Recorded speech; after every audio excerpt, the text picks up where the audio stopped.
சமுதாயத்தை நான் இதுக்கு மேல குறை சொல்ல முடியாது. வருது, கதவுகள் திறக்கப்படுது, நிறைய திறக்கணும் தான், பட் திறக்கப்படுது, மரியாதை கிடைக்குது, அது கரெக்டா பயன்படுத்த. அகெயின் ஊடகத்துல வந்து உங்களுக்கு வெளிச்சம் படுது. ஒரு காலத்துல வெளிச்சம் படுறதுக்கு அவ்வளோ பேர் போராடினாங்க, எப்படியாவது எங்களை ஏதாவது ஒண்ணுல காட்டிடுவாங்களான்னு.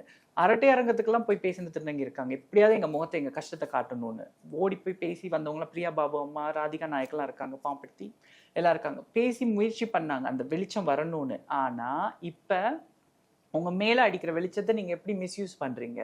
நான் தான் மீண்டும் திருநங்கைகளுக்கு சொல்றேன், மாற்றம் வரும், நீங்க பேசினாதான் வரும். நீங்க வீடியோல பேசணும், என்கிட்ட வந்து சொல்லாதீங்க. எனக்கு இன்னொரு திருநங்கை அதான் சொன்னாங்க, அதிகமா பேசக்கூடிய ஒருத்தங்கிட்ட என்கிட்ட வந்து அனுப்புறாங்க, மம்மி இதை பேசுங்க இதை பேசுங்க. ஏன் அவங்க பேச மாட்டாங்க? அவங்க மட்டும் அழகா புடவை கட்டிட்டு நடந்து போறது, அப்புறம் முடியை விரிச்சு போட்டு இப்படி திரும்புற இந்த வீடியோ போடுறாங்க. நீங்க அவங்களும் பேசணும்.